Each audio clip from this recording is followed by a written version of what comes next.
Hello everybody, welcome to the Red Devil Experience. My name is Eric. How you all doing? We have some big updates today surrounding Manchester United. Ruben Amorim calling out the club himself, the players, pretty much everybody. So the entire club has been called out by Ruben Amorim. He says he feels embarrassed by the results. Some big quotes, some big things coming out of his mouth from yesterday and today. So we're going to get into that. We also got some transfer news surrounding Delap, Bruno Fernandes, Anthony, Kobe Manu. We have a couple things about the Glazers and Sir Jim Ratcliffe that we need to talk about as well. So it's going to be a jam-packed show. A lot of news today, a lot of stuff to get through. Stick around, smash the like button, subscribe if you enjoy the content, get involved in the live chat as well, and make sure you have the notification bell on if you're a subscriber so you don't miss the lives and you know when we're live. And you're here from the jump, so you get all the information. You don't miss out on anything. Box is here. Box says, yo, Box, how you doing, buddy? We got a big show. There's a lot to get through, so a little bit pressed for time today. So I'm just going to get straight into it. No messing about. Ruben Amorim had a lot of quotes. I think he said some very big stuff yesterday after the match. He was clearly highly upset. Highly disappointed and angry, as he should be, I think, with the rest of us, with the performance of what we saw yesterday. I mean, it's just fitting for, I think he feels the same as the fans. And he said he had some pretty big things that he said as a manager. To be quite honest, it feels a little bit Mourinho-esque in a way. A little bit of Ranić in a way as well. Pretty much calling out, he's accepted responsibility because he is the manager at the end of the day. So he's called himself out. He's called the players out and blasted them. And the club itself for the way, I guess, it operates and things that are going on inside the club behind the scenes. So, but before we get into the quotes, Box says we should back Amorim and give him the full preseason and full transfer. Well, I agree. But let's walk through this sort of, because today's an Amorim day for sure. So we're going to have to walk through this, and we'll circle back around to that, because I think that's going to be sort of the main theme that's going to come out today. But yesterday, after the match, Ruben had these quotes. So I'm going to go through the quotes that he said after the match. We're going to get to the quotes that he said today, just now, as we were going live. He did an interview with Sky Sports. He had more things sort of similar along the lines of what he already said yesterday, but he's added some detail to it and stuff like that. Stephanie is here as well. Big up, Stephanie. She says, big up, Eric, and embarrassed experienced ones. Yeah, I think we're feeling quite embarrassed. I mean, nobody's really hiding that. So, but Ruben said yesterday after the match, he said, I think it's quite similar to some games that we've had, especially at the end of the season. We have more chances than the opponent, and then we suffer 2 goals that we can avoid. There's a lack of urgency. We're defending our box. When defending our box, and I've been saying this sort of thing for weeks now. I mean, it's quite clear. And he really, I mean, he's just pointing out the obvious, but I mean, it's quite clear. I mean, there's been multiple matches where we played where we've been the better team. We can't score goals. We can't defend well. We're giving up cheap goals. The goals that we're conceding is coming from us. We're not getting outplayed on the goals that we're conceding, which is helping us lose matches, along with the aspect that we can't score. Like yesterday was a prime example. The 2 goals that West Ham scored, we didn't defend well. The first one, we certainly didn't defend well. We made about 3 mistakes. The second one was totally 100% created from us. West Ham didn't really do anything to score, but we handed them chances and they took the opportunity. We then, in the opponent's box, when we get the opportunities, when we get the chances, we don't finish. So we're not helping ourselves as a team on the pitch, on either end of the pitch. We're not doing it defensively. We're not doing it offensively either. And Ruben, just making that quite clear that he understands that and he sees that. But he continued on to say, there's a lack of urgency when we are near the box. We need to be more aggressive. We need to feel that it is the end of the world when we are not winning a game, especially when we are not winning. So it's a big problem that we have here at the club. It's a decisive moment in the history of the club. We need to address that. Again, these are strong statements from the manager. And he also carried on to say, it's a big problem because it's mentally. We are not scared of losing a game as Manchester United. We don't have that fear anymore. And that is the most dangerous thing that a big club can have. I think it's a concern. It's not the player's fault. It's my fault. I'm responsible. If we cannot change that really fast, we should give our place to different persons. I mean, it's an absolutely huge statement from the Manchester United manager. And I quite do agree with basically everything he's saying. Now, my one disparity here is disparity, whatever that word is. You know what I mean. Is that for sure 100% mentality has been questioned in this football club. While Amorim has been here, while Ten Hag has been here, while Solskjaer was here, while Ranić was here, while Mourinho was here. You know, not as much when Mourinho was here, but certainly, you know, from the Mourinho period going forward, and who followed after, mentality has been talked about in Manchester United, how the players don't have it, how there's something wrong. And again, we have another manager here, again, making sort of the same claims and the same statements as all his predecessors. So, again, this issue is still ongoing at Manchester United. It's a huge issue. Like he says, it's a big problem. I do 100% agree. I've been saying this for months and months and months. This is a huge problem that he needs to fix. And I don't know if one man can fix it, because I think that the club needs to tackle it as a whole across the board. And this is why I include Ineos and people like Barada and Wilcox and et cetera, et cetera. Now, again, as the manager, I respect him very much coming out and taking full responsibility for this and saying that it is his fault and it's not the player's fault. I'm going to be real. Again, like I've always said, it's both. It's at the end of the day, it's both their fault. It's because it's his job to try and fix that. And it hasn't gone particularly well. And I bet he puts a lot of that blame on himself because he's the man in charge. And he knows it's his responsibility to do this. But at the same time, it's also the players.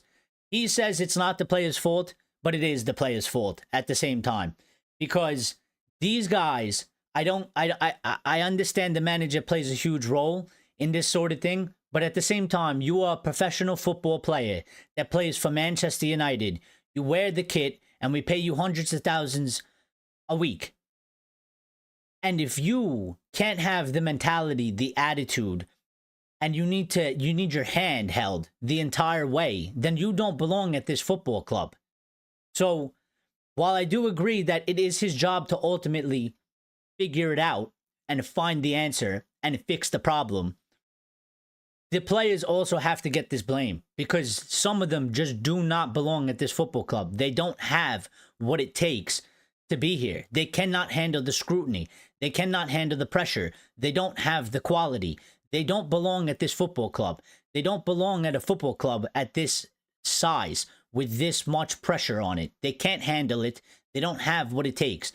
Like some of our fans said few seasons ago, where they said you're not fit to wear the shirt, there's still a good amount that in those words, they are not fit to wear this shirt.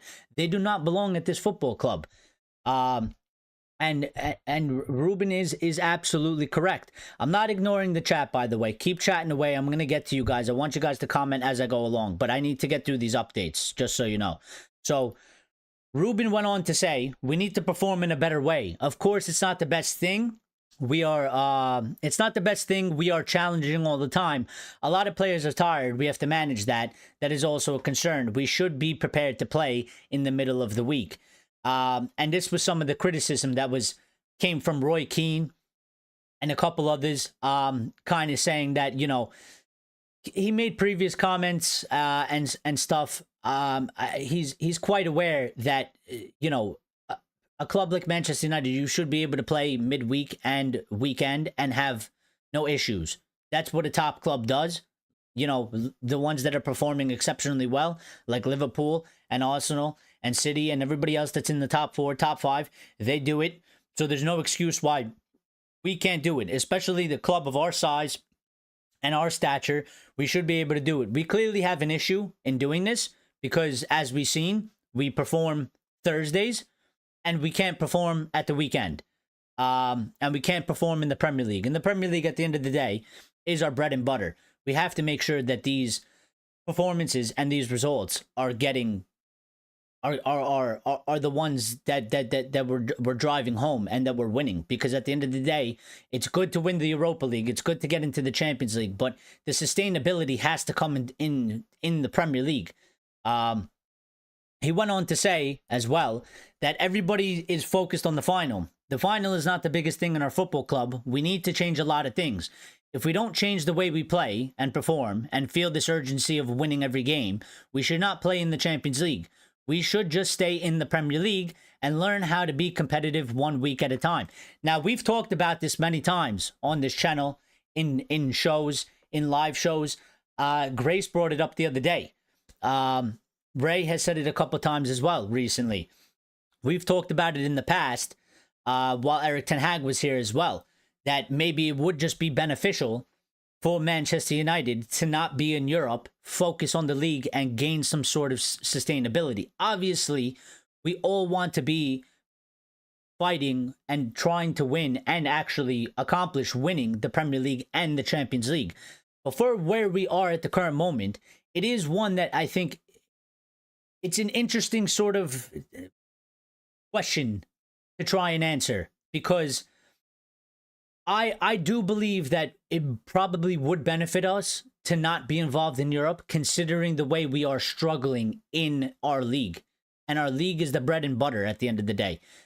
But because of the position of the club in terms of financially and what we have done over the past 12 years and how we have declined, it's also sort of a crutch, because we kind of still need the money to do transfers to still at least try and improve or keep up with the rest of the teams that are already outperforming us and are already way ahead of us. So it's quite a dilemma, because if we were in a good financial position and our reputation in terms of performing on the pitch wasn't so damaged, I wouldn't be necessarily, I would be more giving if we did a season or two out of European competitions, if that meant that we would get some consistency and some strength in being able to perform consistently on a high competitive level in the Premier League. But we all know the implications at Manchester United going in this season. If we don't win Europa League, our summer transfer window is going to look quite different. He doesn't seem to be too pressed about that issue, though. You know, I think he understands it's of a concern, but, you know, he's putting this up higher on the tier list. He's saying that these things, and I do agree, because these are the things that I've kind of been hammering home. I mean, we don't know how to play. We don't know how to perform. The team is dysfunctional. And this is why I've been saying it's a personnel issue the whole time, because I really do believe no manager can necessarily exceed until we fix these core issues. These, to me, what he's labeling are core issues. You know, and he's essentially saying, listen, the final, whether we win it or not, and if we do win it, like, make no mistake, don't, you know, he's trying to tell you, don't paper over the cracks because we win the Europa League, because we have huge issues at this football club that winning the final is not going to solve. It's not going to solve anything. The only thing the final does in winning it is put us in the Champions League and gives us money. But that doesn't solve the issue of what we're seeing week in, week out from these players and this team, that they can't perform, that they're not getting the job done, that there is a lack of urgency. I mean, yesterday was one of the flattest matches I've ever seen a United team give as a performance. And we've been saying this for a couple weeks now. It just seems like they've sort of accepted the mentality. You know, even some of our fans, I've said it too, like, there's nothing really to play for in the Prem in terms of what it gets you, besides 3 points, and maybe you move up some positions and you keep your pride. And you end the bad record of not having a win and stuff like that. But it doesn't get you in the Champions League. When we play in Europa League matches, we play with a lot more urgency. We play a lot more tougher. We're a lot more focused because there's a lot more there's a lot more at risk there. Because if we lose, we get knocked out. And if we get knocked out, we don't get into Champions League. And it's like the players have gone into this sort of area of a mentality where, you know, if we take another loss in the Prem, what's the big deal? The season's already over. It's been a disaster season in the Prem, and it means nothing. But as a player, you can't have that mentality. The players are not allowed to have that mentality. Some fans can feel like that, and some people will argue that the fans shouldn't feel like that either. But fans are fans. Fans are allowed to feel and think different things. But as a player for Manchester United, you cannot have that mentality. You cannot put on that kit, walk out of the tunnel at Old Trafford, and have that mentality that this game means nothing. There's people in the ground that pay hundreds and thousands of pounds to come and watch you. Yesterday, that stadium was filled with people. We are 16th in the Premier League, and you went out there like you couldn't be fucking bothered because it means nothing. Well, you know, the fans are still coming to watch you. We're still taking our time to watch you for an hour and a half on our TVs. You can't have that mentality as a player. It's wrong. It's wrong, and this is a huge problem. And we've been talking about this for years. And this needs to get sorted. And this comes from the top. This is something that Ineos and our hierarchy have to sort out with the manager. This needs to be cleaned up. This needs to be fixed because we will not go anywhere. Doesn't matter what manager is in charge. We will go nowhere until this gets sorted. Please smash the like button, by the way. Steph says 12 are watching, only 4 likes. Yes, get the like buttons up, please. I'll jump into the chat, and then I'll jump back into a couple of the quotes. So, Steph says perhaps United players are allergic to playing in the daylight. Can we play all our fixtures on Thursday evening? I know that's a joke, but actually I was sort of thinking that as well. It does sort of feel like that every time we play one of these sort of early matches where it's during the day. It's a shit game and it's a shit performance. But then when we go under the lights, because you know Europa League, they're all night matches. We perform better. I mean, we're not. It's not excellent performances, by the way, in the Premier League, but I mean in the Europa League, but they're better than what they're given in the Prem. I think the performances we've given in the Europa League is at least the minimum standard that we're not getting when they go to play in the Prem. Fox says City, Liverpool, away, good performances, won the floodlights too. Yeah, I mean, and those are big matches though. But I think the bigger thing is those are considered big matches. It's City, it's Liverpool, it's Arsenal. They get up for it. But then we got to play West Ham when we're 15th and the season's over. There's only 3 games and it's during the day. What a drag. You know, it just seems like that is what is the mentality. Another manager who needs 15 players before he plays his style. I don't think you need. He doesn't need 15 players to play his style. He needs a certain amount because again, this squad cannot play in that way. So, and I think previously it was quite different, Grace. I'm gonna be quite honest. Previously, with the recruitment and the way we do things, it's just not something that was sustainable. You know, we can't do recruitment based on solely managers. Again, I think if this is the setup, then this has to go beyond him. And I hope Ineos has planned that far ahead because if it fails with him and he's got to go, you can't start from scratch again because we're just going to keep going backwards. So this disappointment, even if it goes right or wrong, the idea and identity of the football and what's needed in the squad dynamics between players for it to work and continue to build on it, it needs to be something sustainable with a clear plan for whoever is in charge.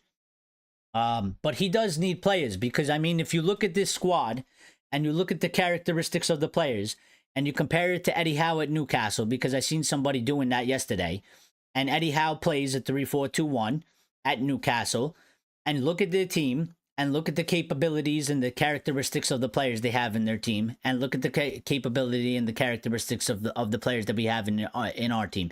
Newcastle have strong physical players, tough, tall players. They're fast, and the players complement each other. They go quite well to each other. They're not perfect. There's no real superstars besides maybe Isaac. He's the best striker there is at the current moment. But they bought him for quite a substantial amount of money. It was about 60 million, and they continued to develop him in the Premier League.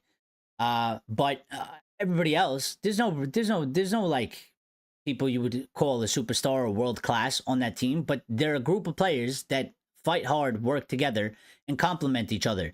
Where one player lacks, another player gains, and they're a good fit for each other.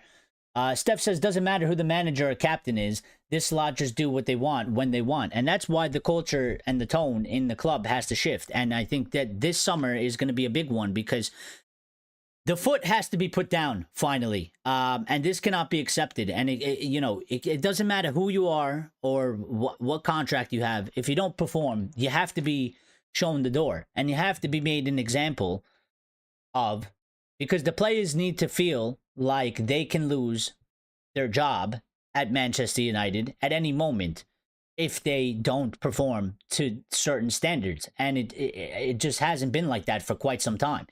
Box says it's been a reoccurring theme: weak mentality, failing to do the basics consistently, focus, work rate following, coaching / instruction, etc. It's happened under LVG, Jose, Ali, Eric Ten Hag, and Amorim.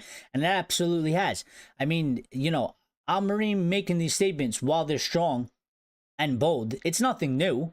Go back and look at the quotes from all the previous managers. Even Eric Ten Hag has said things like this.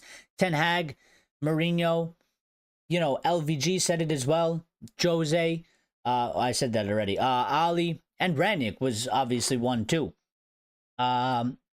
Grace says, since Eric isn't reading in chat, what we saying everyone is Eric a good YouTuber? Well, I'm reading the chat now. I told you I was going to come back to it.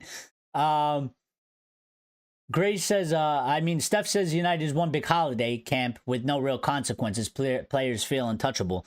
Because I agree, and I think it's because of the way that the club is run. The club is run in a way where there's no repercussions that are administered. There have been players that have been allowed to just kind of stay there because they know they're on a certain contract and the club won't really remove them, or they can't remove them, or there's not much that they can do. Also, the players hold power as well, where they don't have to accept any transfer out and stuff like that. So that's why I think just the recruitment has been bad, because you have to make sure you get people with proper attitudes and mentalities, which I feel like we haven't done for quite some time.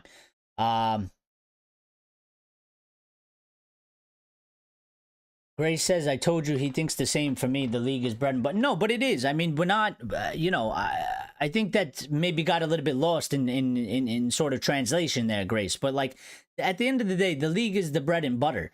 Now, for this circumstance that we're in, we only have really the Europa League left, and it would be good to win it so we can actually at least have something, a trophy in our worst season ever. But on a consistent basis, you want to see your football club, and the football club needs to be performing as best as possible in the league. It's the one that is the better path over a longer period of time. If you're constantly finishing in Champions League spots and you're constantly in the highest competitions and you're performing at the highest level, which is obviously the league, challenging for the title and finishing in the top 5 spots, now it's top 5, of course, it helps with the progression of the football club. You continue to get more money that should be reinvested, unless the Glazers want to keep taking money. But normally, it should be reinvested. You should appear better. You should appear like your project is stronger. You should be able to get more interest from other players. And you should be able to just build on that sort of foundation. So, Grace says, we would still spend 150 to 200 million in the summer if we didn't have UCL. Well, I hope so. I mean, we don't know that 100% for sure, but I mean, because at this current moment, I think once upon a time we were still doing that, and that was fine. But with the way the money is being talked about, there's big question marks. Nobody knows for sure. Again, I don't think we're like broke where we have zero and we can't spend without it.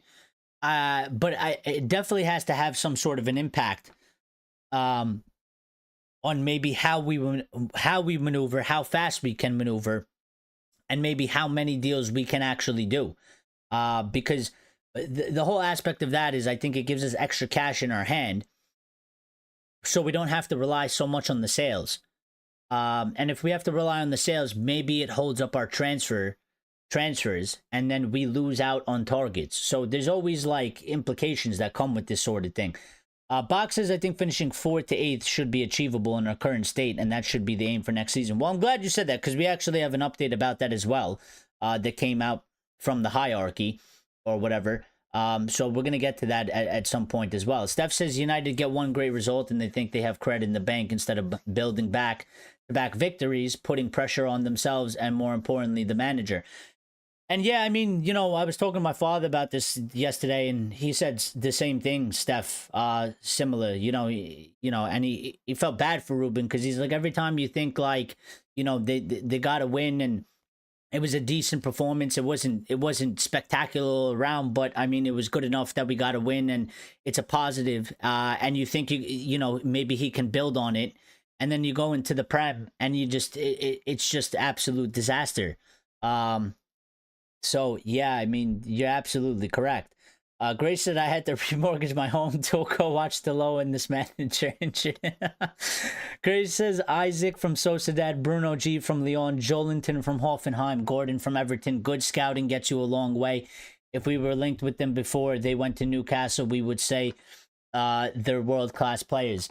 And Grace says, would you say they were good enough to play for us before they moved to Newcastle? Now we would take all 4 of them. No, I mean, it's good points, and that's kind of what, but that's kind of been my whole kind of thing, though. Again, like, I think, you know, for a lot of the fan base, they would probably lose their shit with some of those players, you know, and, you know, I maybe have my reservations, but I usually try and give whatever players we get, I try to give them an opportunity to show us what they got when they come to United and they play in a United kit. So, kind of what I've been saying for the past sort of year now is that, you know, we don't need superstar signings. We don't need necessarily Frankie de Jongs. At this point in the game, we don't need those players because, one, they cost a lot of money, and getting one piece of the puzzle when you're missing 7 or whatever it is isn't going to solve the problems that we need. What we need is to do good scouting and recruitment, like Grace is pointing out, like these players, like, to get that amount of players. If you can get 5 quality players, and this is why I'm asking and I'm saying that I think that Manchester United this summer for Ruben Amorim, the best they could probably do for him is get a minimum of 5 transfers. I think it won't make it perfect. It's still going to be a struggle, but I think it'll give him a good fighting chance, and it should give him an opportunity to kind of change the dynamics of the team a little bit as well. Because 5 transfers, and I add in the 5 transfers that we got in the summer, plus Dorgu, so 6, that we got 5 before he came here. I think those players are usable as well. You know, all of them going to work out?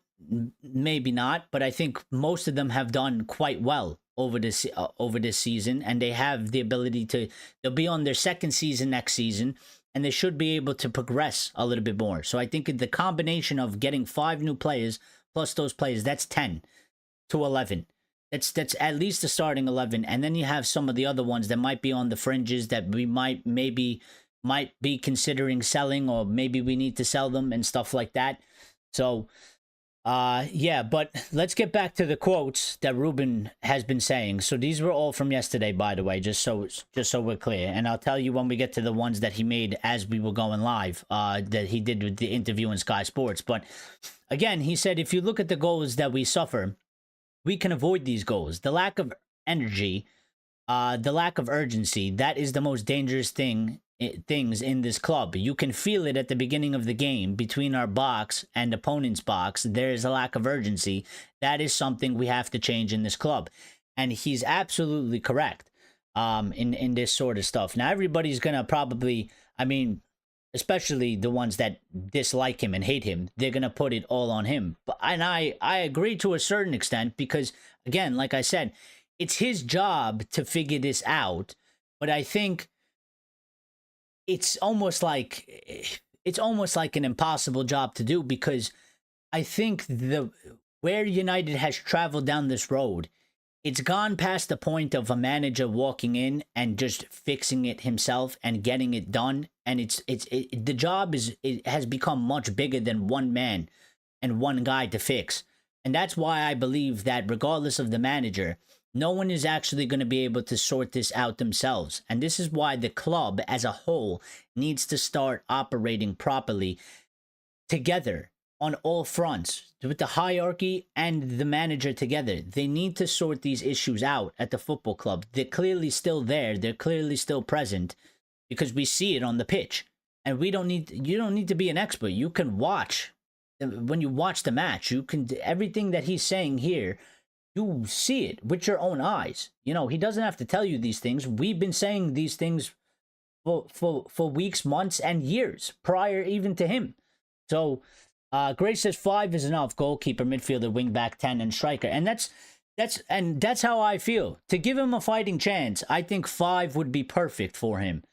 If he can do it. I think it's still going to be difficult, and it's not going to be smooth sailing. It's going to be a rough path, but to give him a fighting chance, to give him an actual opportunity to try and actually transform things here from his standpoint as a manager, while the hierarchy do their things, and the hierarchy do their things in terms of setting the culture and the boundaries and cleaning up some of the unacceptable things going on behind the scenes, setting the proper standard, and also then helping the manager by helping him get in players that will help his situation as a manager.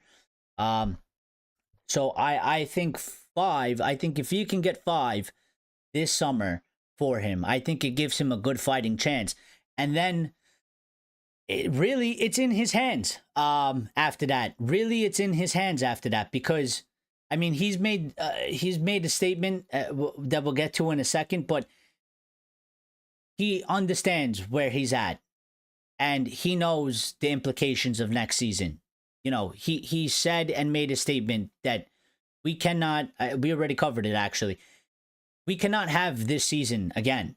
He said it's not going to happen. We cannot do it. He understands where he is, and he rightfully so. I mean, we've been saying the same thing. We cannot have, this football club cannot have anything remotely close to this season.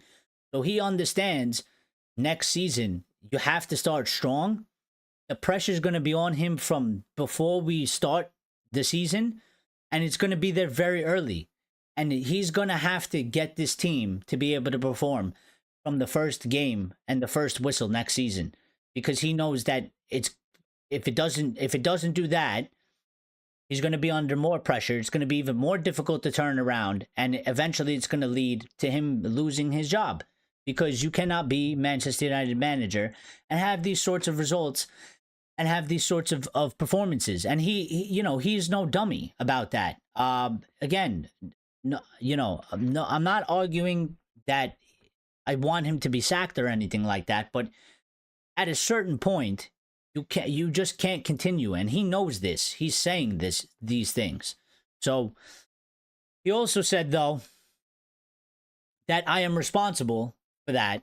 He said it's frustrating because we are so near the goals. We have such a lack of urgency to protect our goal. This is week by week. We don't play so well in the Europa League, but we have a different sense of energy. It's something we need to work on. It's inside the pitch and outside the pitch. If we are not able to do what we have to, we have to go away and give the space to different people, all of us. And he's saying himself, the players, the coaching staff, and everybody in the club. He is literally calling out everybody, including himself, at the football club. And he is absolutely correct, though, in what he is saying. You know, that statement where he says, if we're not able to do We have to go away and give the space to different people, all of us. 110% agreed. And I'm still betting on him because I think he can do it. I know it's a difficult job. I'm willing to see if he can take the opportunity to do it. I have no problem with that. But I'm not under any illusions of how wrong and how bad this can go and that he can lose his job. It's not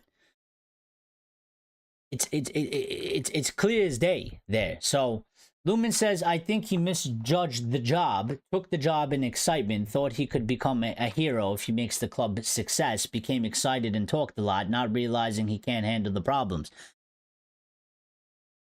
Well,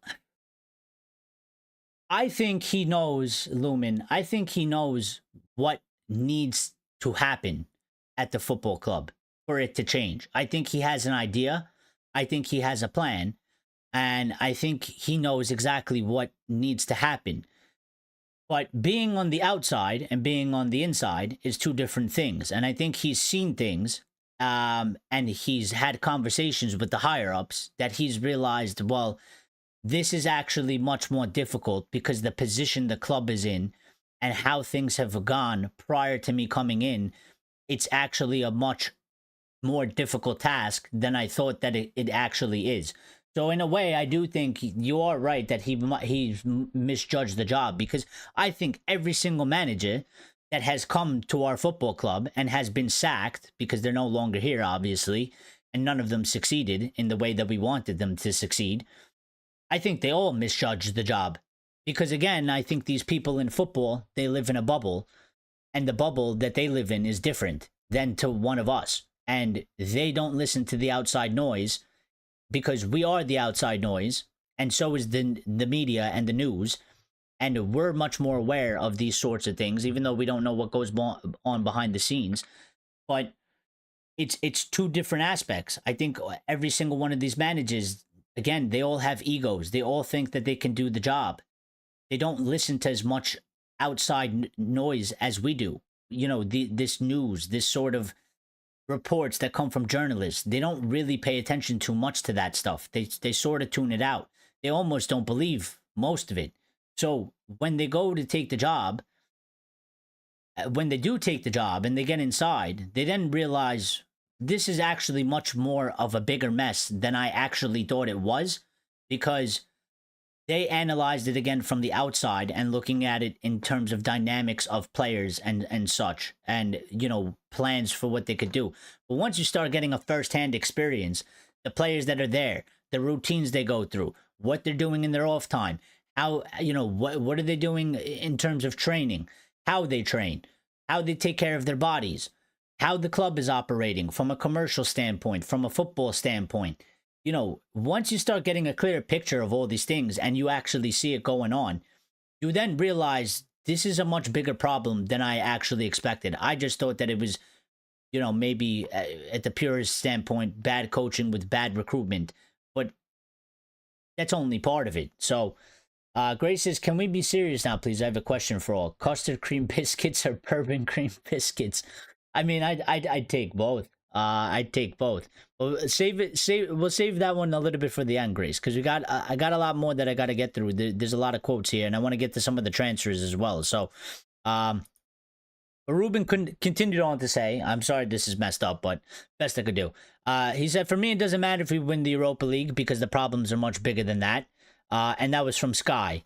That was what he did today. And it might overlap a little bit, but this is the interview he gave from Sky. This is from today. It just came out literally as we were going live. And he said, the way we face competition, the way we suffer, the way we get mad because we're losing, the way we protect the goal, these things we need to improve. Sometimes it's not just inside the pitch, it's outside of the pitch. Now, I don't, when he says outside of the pitch, I think it's some of the players, and I guess how they what they're doing in their off time and how seriously they take it. Some of them just showing up to work, kind of going through the motions. They don't really care enough, and they don't take it serious enough that when they have their free time, like some other players where they go and do, extra individual training, and they take extra care. They hire specialists in diets and stuff like that to make sure that they're 100% across the board doing everything they possibly can to be the best version of a football player for Manchester United that they possibly can. I think that's what he's saying. I also think he's also talking about things that are going on inside of the club above him as well. So he also said in this interview with Sky, he said, it's hard to find another word. He said, I'm really embarrassed that in 26 Premier League games, we've won 6. Something is wrong in the way we play football. Now, I feel like that quote's going to be used quite against him, because many people are going to say it's your fault in the way that we're playing football because your system isn't good and your tactics aren't good. But in his words, in the way he's saying it, he's obviously not happy with anything that is coming from the players. He's clearly dissatisfied with what the players as an effort are giving. And obviously, I mean, his pride is absolutely been destroyed. For him personally, obviously, he wanted to come here and do a good job, but to have your name be labeled as a Manchester United manager that has played 26 Premier League matches and only won 6 is earning and eating this guy alive. He is a serial bad loser. He can't handle it. It probably keeps him up at night, and he probably can't sleep because of it. And I would feel embarrassed too. I think anybody would feel embarrassed. I think we feel embarrassed right now. We're not even the manager. So imagine if this record went under you. You know what I mean? So I get that, and he's absolutely correct. I mean, it is embarrassing. I feel for him on that part. I do. Altay says, Amorim said we're gonna suffer when he first came in because he knew this season is like a cleanup job and assesses how bad things are. And if we want to reset, then we have to understand it's not going to be rosy. Well, I fully understand that, and I do get that, and that's what I've been arguing, and I do believe him when he said that, and I do understand what he said. When he said that, I understood what he meant, and I agreed with it, because I think, again, the problems at this football club, Elite, are so monumentally massive that one manager and a couple coaching staffs isn't going to be able to figure out every single one of the problems. He needs help from the other people at our football club. The players aren't necessarily helping him, and Ineos have a job to do in at least trying to get the players to help him. But he also has problems that he has to figure out as a manager as well, because at the end of the day, he can only change so many players in one season or so. So he's going to have to somehow figure out a solution to these things that he's pointing out and saying publicly. Because, again, I'm saying if he could get him 5 players, but that's only 5 players, we'll get a couple sales, like Rashford and Anthony. They're not even at the club right now. They're not even part of the squad. The other players is the issue, because we got to get them to perform. And he needs to figure out how to raise this sort of level in the mentality and the performances and the attitude and what they're giving us on the pitch. So it's an extremely, extremely difficult job. This is why I keep saying, like, I don't believe there is any manager out there that is going to come in, regardless, of right now. There's no manager that's going to come in and everything's going to be rosy, like Elite said, in a year or even 2 years. It is at a minimum going to take 3 years. And that's if we get the majority of things right. And that's if we do the correct things majorly, because you're not going to get everything right. It's impossible to be 100%, but you got to get the majority of things going. And, I think Ineos did good in last summer's window, even though it was kind of a quick turnaround for them. And we kind of was still just kind of getting everybody together and putting them in positions. But, they've had this time now. They've been here. They've watched the season unfold. They saw what happened under Ten Hag as well. And they need to be much more prepared now. And they need to be much more on the ball. And this is probably going to be one of the biggest indications, because I think it's a matter sort of maybe to be a bit dramatic, but it's sort of like life and death. I think we're at a pivotal point here where we cannot afford to have major mistakes of the past again in this summer window at this point, because where we are in the league and the way we're performing, and two back-to-back seasons, one that we were not happy with and we said was bad, and this one disastrous because it's our worst one. We don't have margin for error anymore. There is no room left to make big major mistakes and not get the majority of things correct. Elite says the truest thing he said was that we've normalized losing, and we as fans know that this has been going on for years, and these players have for years picked which games they want to turn up to. And it's a great point, and the problem that I have trying to internalize this and think this out is what is actually the problem that is allowing this to continue? Because when you say things like that, which I do agree with, Elite, that normalizing losing has been made, and us as the fans have been saying that this has been going on for years, and that these players have, they pick which games they want to turn up to. But we've changed the brunt of the squad like at least 2 or 3 times throughout these years and throughout these periods, and yet this problem still continues and carries over to the next iteration of the squad.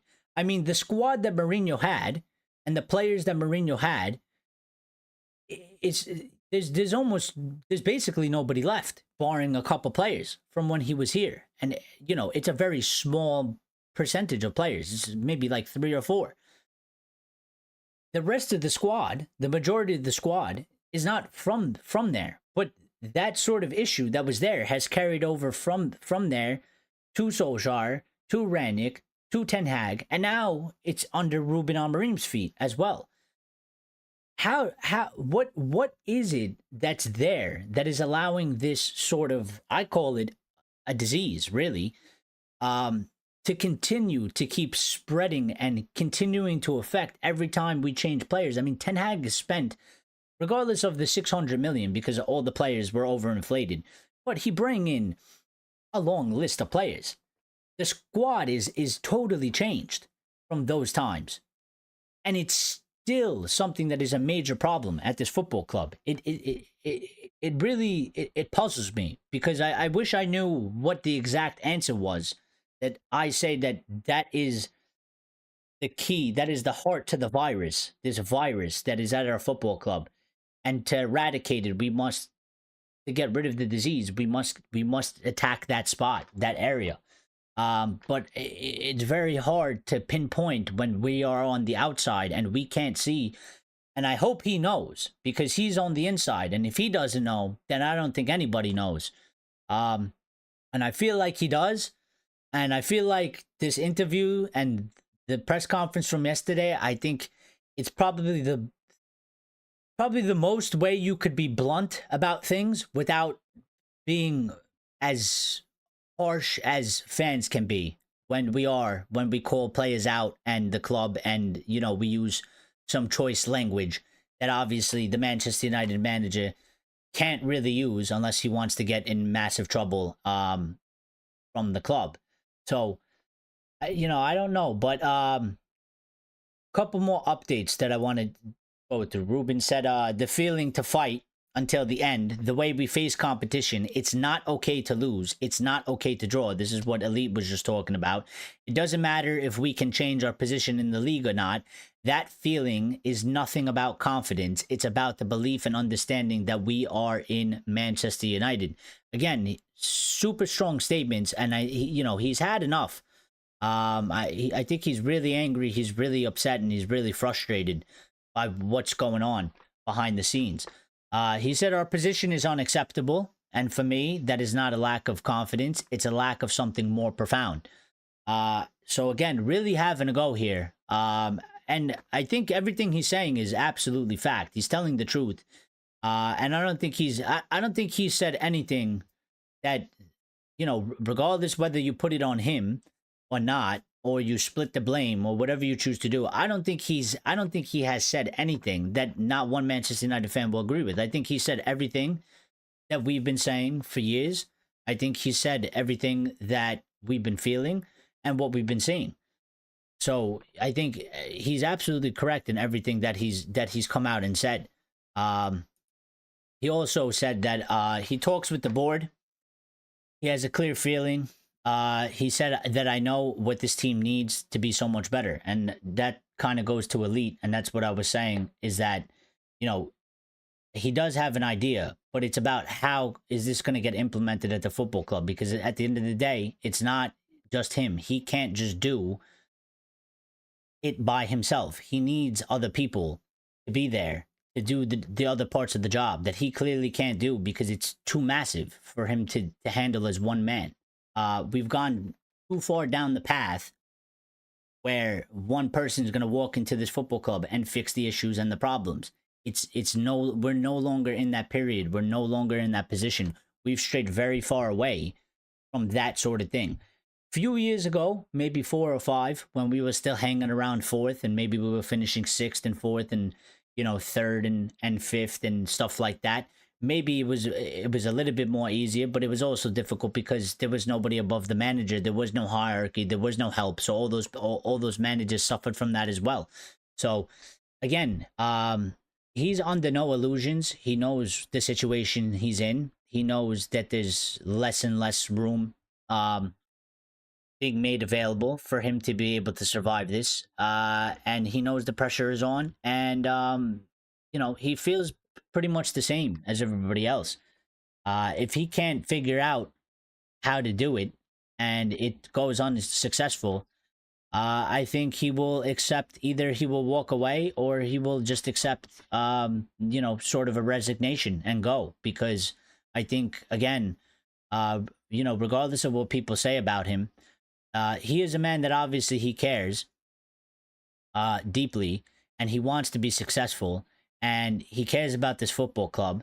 And if he can't do what he feels like needs to happen, and he is unable to do so, he's not going to stick around to stand sort of in the way, and he will go. So, yeah, I mean, those were the quotes from Ruben. I mean, it was a big sets of quotes. And again, I think it kind of magnifies the pressure and what's going on at the current moment. He feels it. He knows it. He's hearing it, and most of all, he understands it. The way in which he says these things, the way in which he speaks, he speaks of it from, you know, not just as a manager of Manchester United, but from a fan standpoint. I mean, he's saying the exact same things that the fans are saying, whether it's criticizing him or the players or the club. He's said it all, and he's hit it from all aspects and all points. So I think that this guy, he gets it, he understands it, and I do believe that he does have a plan and he has an idea. And he's under no illusions that this can end very poorly for him, in which means that he gets sacked or that he has to walk away and resign. But I think I want to see him fight for it. I want him to be here. I want him to get a window in the summer. I want him to get players in. I want him to get a preseason, and I want to watch him fight for it. And I want to see what happens. You know, that's where I stand at the moment. You know, if it goes sideways and it goes wrong, like really bad, then there's nothing we can do about it. I'll be disappointed. I'll be sad, and hopefully, you know, after that, maybe on the next one, it could go better, and maybe things change from there. But I don't want.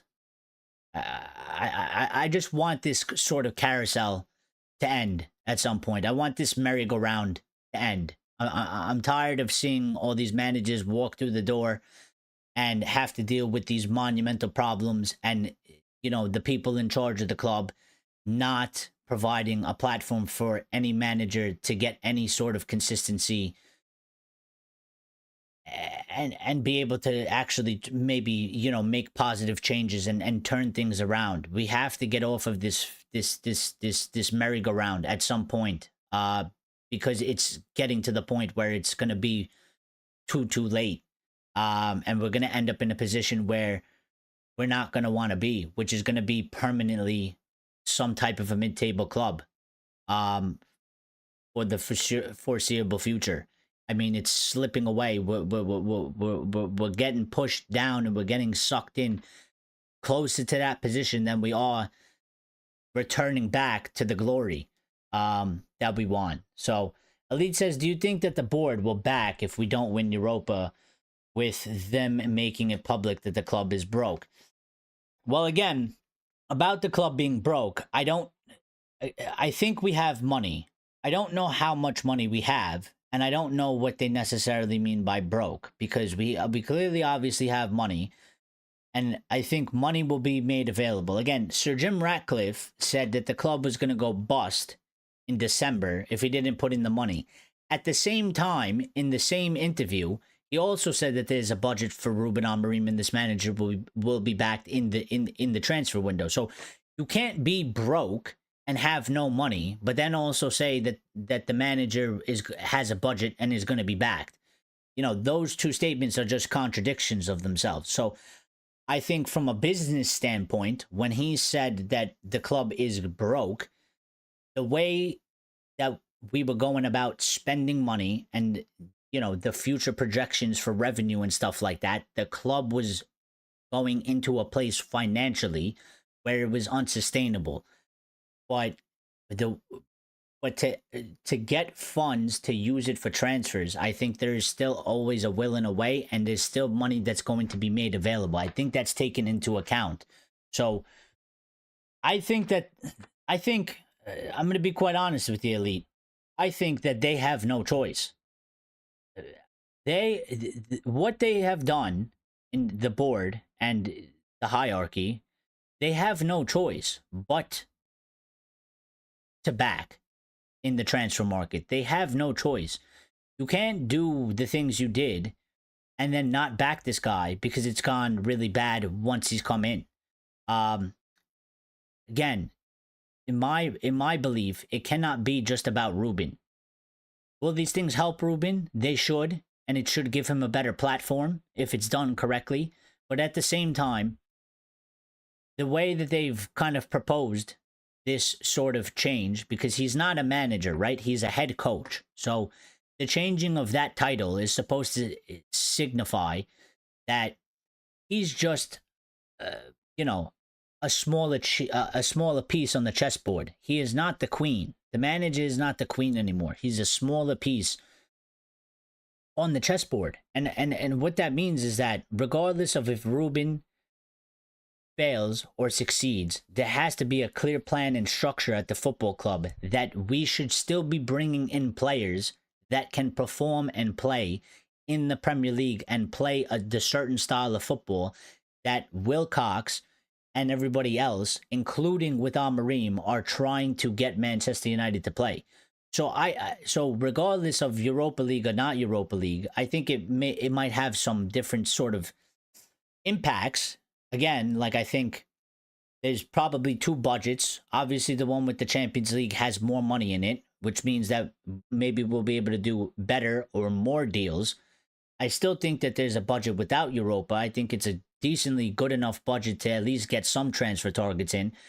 But maybe it impacts the speed. Maybe it impacts, you know, maybe we miss out on a player or two because, for example, like Gyökeres clearly wants to play Champions League football. There's a couple other players out there that have been linked with us that they clearly want to play Champions League football. Cunha is not that aspect, so we're lucky in that aspect with Cunha. But there's other players out there. Maybe we won't be able to get those certain players if we're not in UCL. Where if we are in UCL, obviously, then we can go and get them. So, Lancer Evo says, Amorim is statistically the worst Man United manager since Sir Alex Ferguson left. Well, I mean, that's quite clear and obvious. Because, I mean, it's the worst season we've had. So, you know, there's nothing really else to There's nothing really else to say about that. I mean, I don't have to go look that up. If you have the worst Premier League season in the club's history, then obviously you have to have the worst record as manager. So, um, yeah, I mean, I think it's he's fighting an impossible job already, and it hasn't gone well. And I wish it went better because I think they felt like maybe it wouldn't go so swimmingly, but I don't think that they thought that we would find ourselves in 16th place. I feel like they imagined maybe there was a strong possibility we'd end up finishing 8th or 10th or something like that, which isn't great for what they want because obviously they said they want us to win the Prem in 28 and they obviously want to get back into the Champions League and top 4 and stuff like that, and that was the plan originally under Ten Hag starting the season off. And I think when they made the change, they took the gamble on getting him mid-season and with such big changes in terms of the backroom staff and, just the style and play and all that. And I think they felt like we might not make top 4, but I don't think they imagined that it would fall to this low. I think they thought, maybe anywhere from 8th to 12th we might finish and it'll be decently. I mean, when you compare it to what we are now, it'd be decently better, right? This has gone, absolutely horribly. So, um, it's not just Amorim that's under the pressure either. It's under Ineos because this is their. I mean, they've made these sort of changes. They fired Eric Ten Hag. They sacked Eric Ten Hag mid-season. They hired this guy, and it hasn't gone well. So again, for me, while Amorim has responsibilities, and it's on him to fix certain aspects, it's also on them because they're in charge of the football club. They hired this guy. They knew what they were getting. They knew the football that he plays. They should know the players and the characteristics that we have, and they should know what the plan is for how it fits into the Premier League and stuff like that. So it's on their head too to fix this. And I think the best thing that they could possibly do is to try and fix it and amend it and make it better, and change these circumstances is what's coming, which is the summer window, at the current moment. And then obviously, continue to make improvements in other areas behind the scenes. But the biggest thing that they can do at this current moment in time is what's going to happen in the summer window to change things. That's how they can have probably the biggest direct impact, and help their guy out because they hired this guy. They got to help this guy out. If this guy gets sacked, it's bad for him, and he gets sacked. But more importantly, it goes on Ineos too because they've hired a guy, and it lasted. You say it might last like a year and a half or something like that if it goes wrong. It's not a good look for them. It's not a good look for them, and they're gonna get blamed for that as well. And I mean rightfully so because they're in charge, but they want to fix it as well, so they got to do the things that they got to do. This update came from Sully Talks saying that Ruben Amorim will stay regardless of Europa League final and will be back this window. So that kind of answers your question as well, Elite. And they said next season will be all or nothing for him, and I think that's quite clear.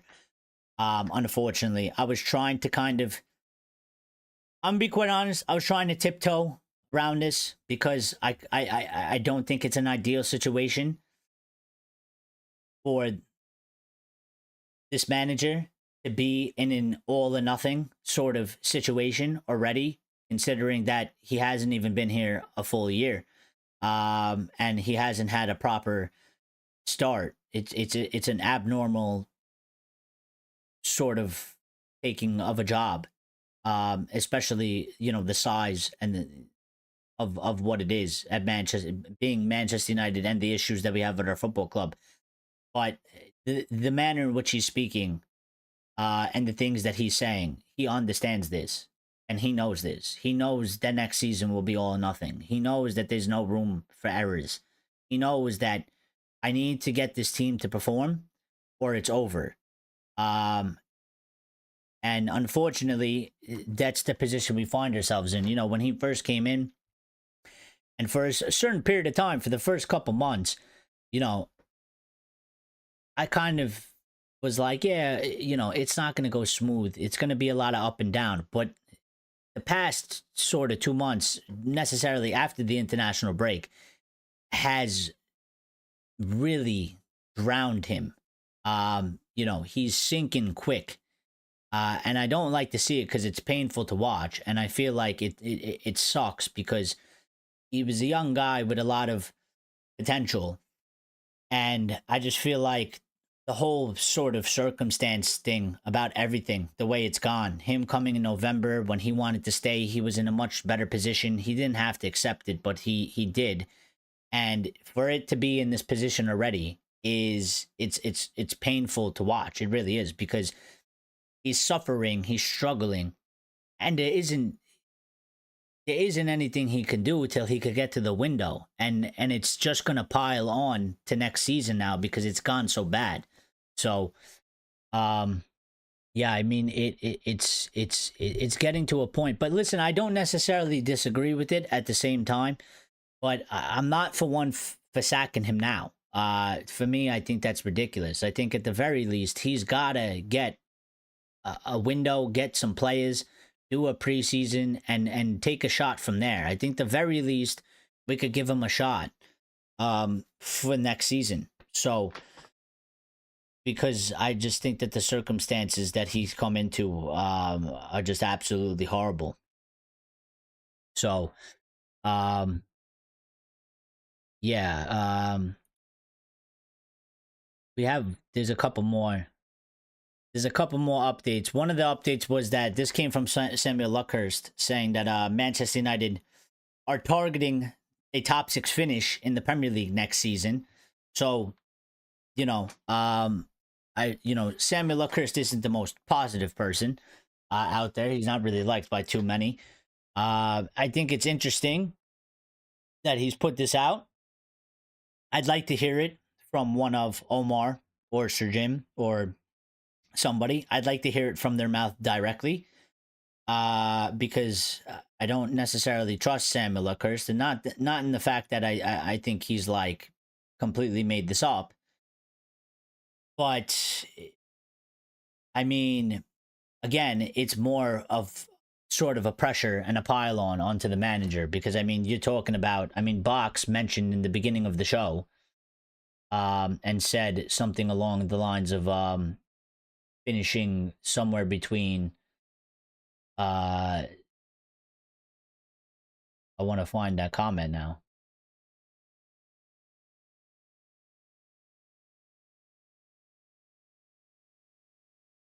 Finishing somewhere like 8th to 12th to something like that. I don't want to misconstrue his words. Rajat says he will walk. Well, if it goes bad, I think he'll just I think he'll probably walk in a way, in a similar sense. I think he'll probably tell them. I think it'll be like a mutual sort of sacking, where I say that I've clearly failed at this project. So, I don't think it's done and dusted, because I think he still has a chance to fight for it and make things improved. And if he has a strong start next season, and things go differently, then it doesn't mean that he'll necessarily walk. But if it fails and it's sort of a disaster, and it happens right off the bat after a certain point, this probably is a good indication. This is where it was. Box said, I think finishing 4th to 8th should be achievable in our current state, and that should be the aim next season. Well, this, according to Samuel Luckhurst, is pretty much what Box has mentioned, in that United are targeting a top 6 finish in the Premier League. So if you're targeting top 6, anywhere from probably 4th to 8th, would probably keep him in his job and allow him to continue, depending on how it obviously goes, how far away we are, how competitive have we been over the next season and stuff like that. How many points away were we from the target? Like if we finish 8th and we were 2 points off of 6th, I mean, there's an argument to be made. We didn't necessarily hit it, but it was close, and you might be able to continue with that. So I think there's a lot of mitigating factors that go in there. Um,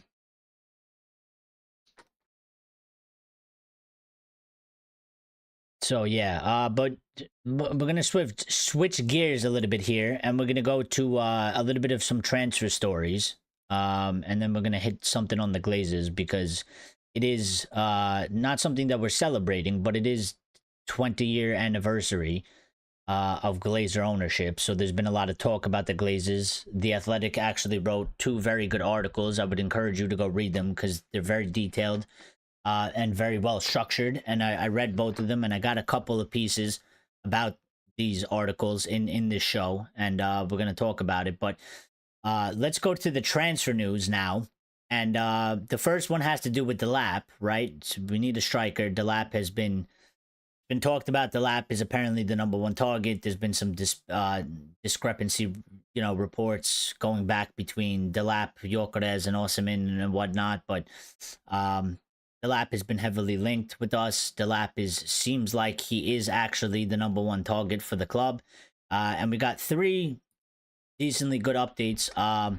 This is Talk Sport, and Ben Jacobs also put out basically the same thing. So they said Liam Delap is leaning towards joining Manchester United. United's pursuit will be further boosted if they beat Tottenham in Europa League final.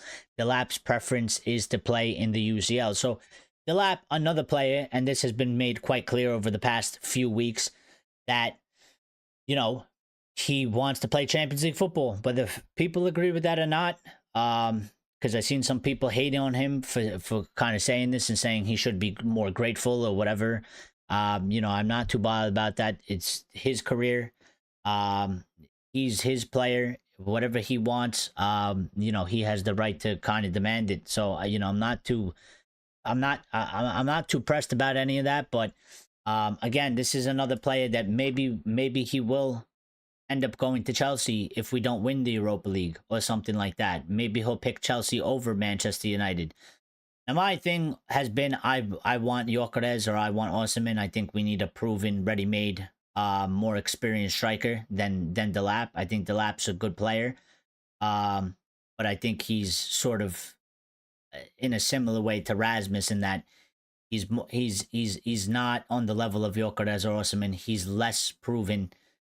He's had one, I would say, decently good season at a football club that's got relegated in the Premier League. He's had one season there, and he scored some good goals, and he has some better qualities than Rasmus as well. So I'm not saying in terms of ability they're the same, but it's just sort of a similar situation in that we have this younger guy.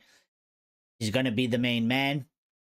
Can he brunt the weight of that on his shoulders and be clinical for Manchester United and score us goals and score the team goals and get points for the club and for Manchester United? And I feel a little less confidence in him than I do in somebody like Osimhen or Gyökeres, just solely because of the experience, and I think the gap in already their ability. So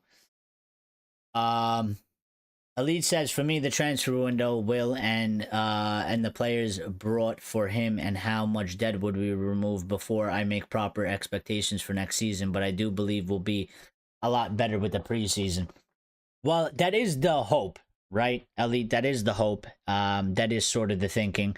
I mean, it's common sense sort of thinking, and that's why everybody sort of kind of, for the most part, feels that way and thinks that way, because it just makes sense. And that is sort of the expectation that you have, that, if you get in some new players and you have a proper preseason and you can actually start the season from the beginning under your own terms and you have dictation over, what we're doing in preseason, what we're working on, what needs to be fixed, there's the hope that obviously these things will go better.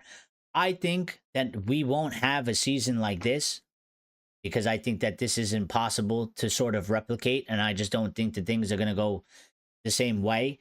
But there's still a possibility that it's still just not good enough.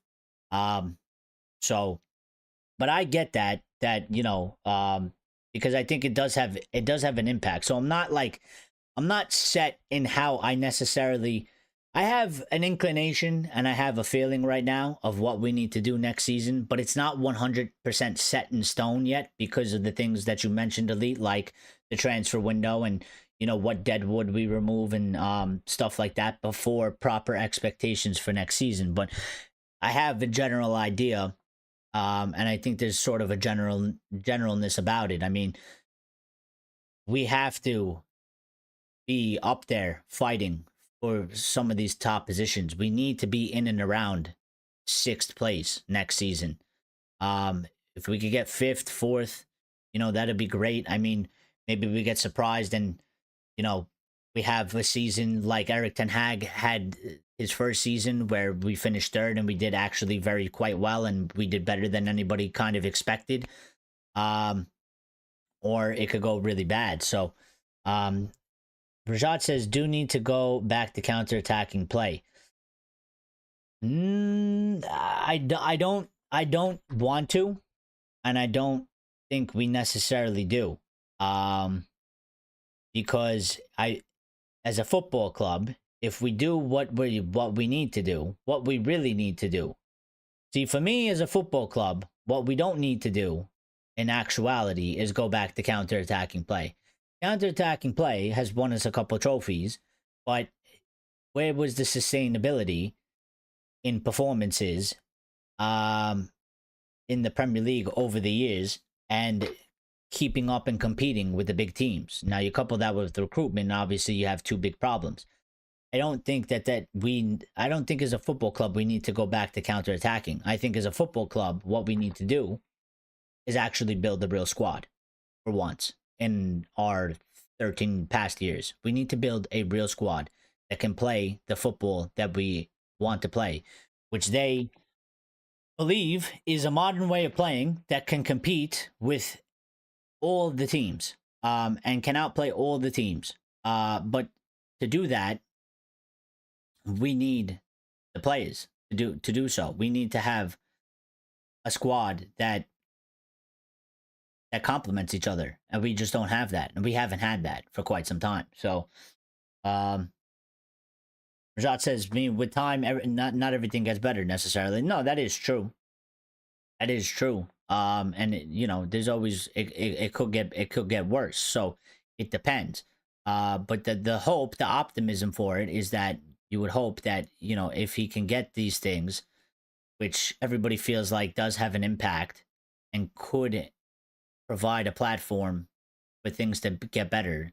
That is the hope that these things can transpire into positivity on the pitch, and in terms of results and performances. So there's 2 more updates on Delap though. And this, obviously, I told you Ben Jacobs, and Ben Jacobs came and chimed in along and said Manchester United are optimistic about signing Liam Delap if they win the Europa League. The striker will consider his options at the end of the season, but United have already presented the project to him. So again, we're working on things. Things are moving behind the scenes. I think there's a lot that's being held up right now because I think there's a lot of implications between if we win Europa League and we get in Champions League or not. He's one of them for sure because he wants to play Champions League. So he's not going to accept until we play that final and know for sure. This isn't going to transpire any further. They've presented the project to him, says Ben Jacobs, which is fine. And I think we've done that with him. We've done that with Cunha. I think we've done it with probably a couple other players. So there is some foundation and groundwork that's already being laid out, which is a good indication. And it's a positive sort of place to be in that aspect. And I think once we play this Europa League final, my expectations and my hope is that we should start then moving. Before even the window opens, we should start moving, and we should start moving fast, and we should start getting things done. That's with or without the Champions League money. Again, I think there's sort of 2 budgets there, and I think there's sort of 2 plans, and I think regardless of what happens, you can execute both, obviously, if you're doing the proper planning. So, this other update, Graham Bailey just saying Liam Delap favors a move to Manchester United over Chelsea. At the current moment, I think he does. I think if both teams are in UCL, Hope I think he favors a move to us. But if we are not in the Champions League, then I think he favors a move to Manchester United less, and he'll favor a move to Chelsea more.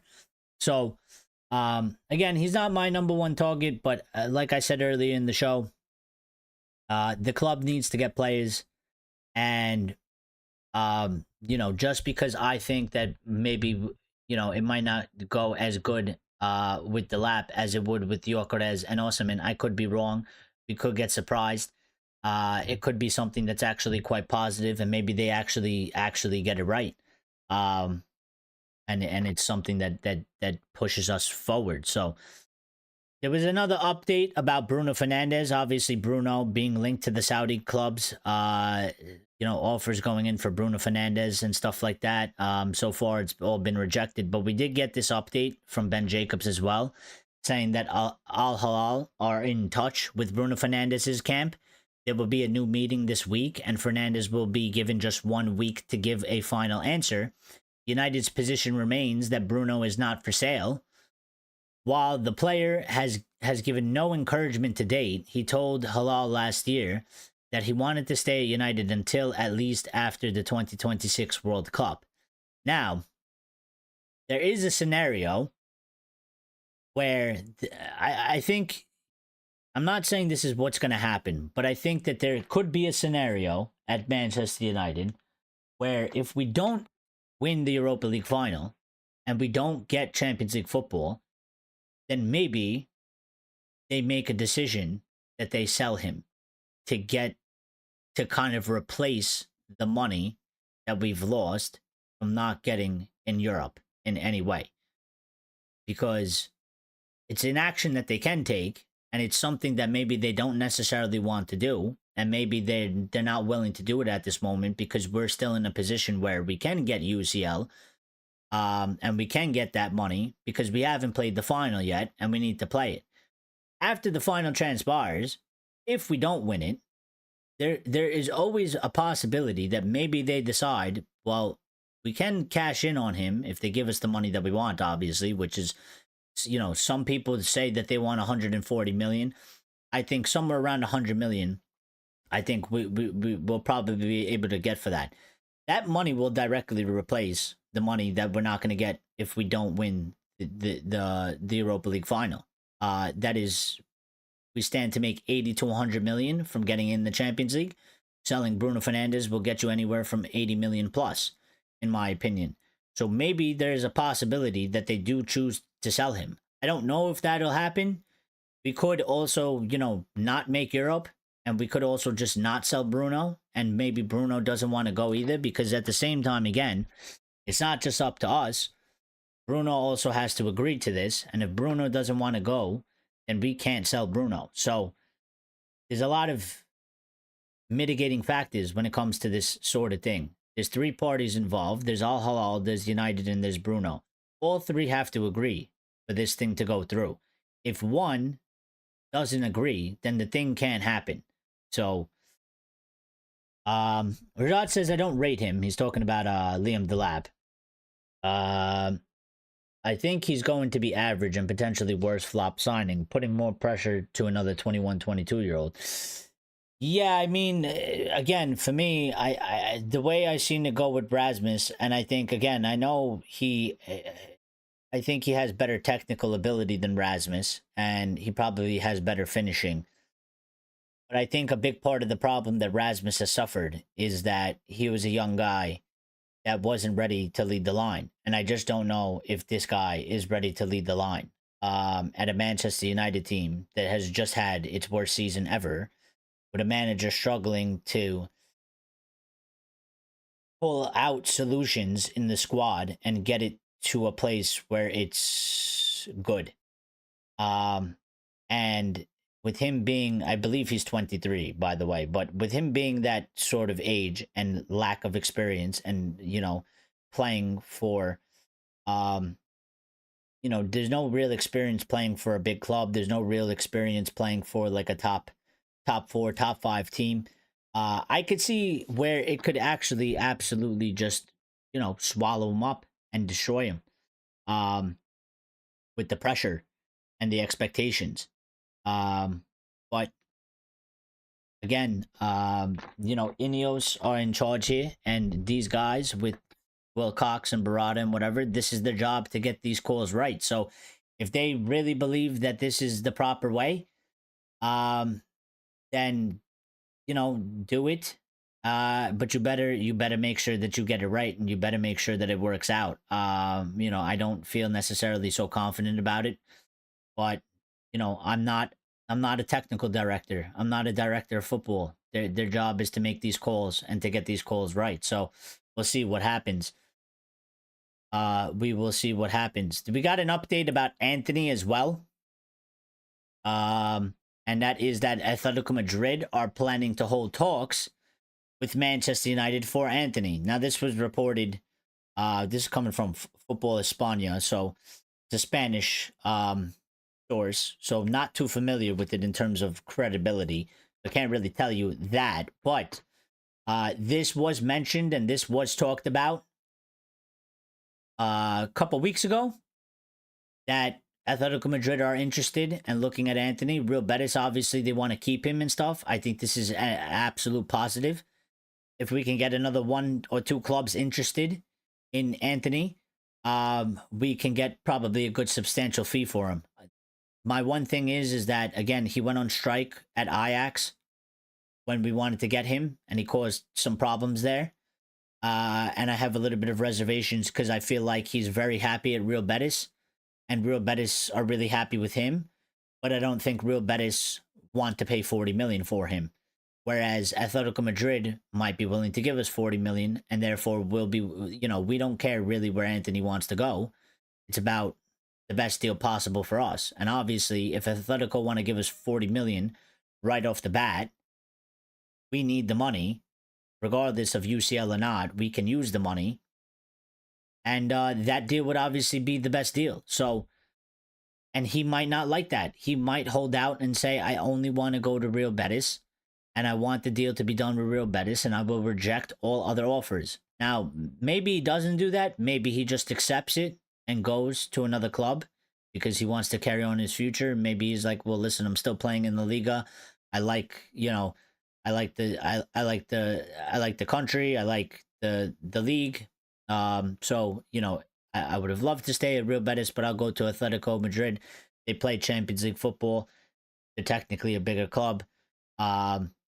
So maybe he does that. So, I mean, I just hope that whatever it is, we can get a good deal in terms of we get money up front immediately, and not doing what Betis want, because Betis, the indications from Betis is that they want another loan.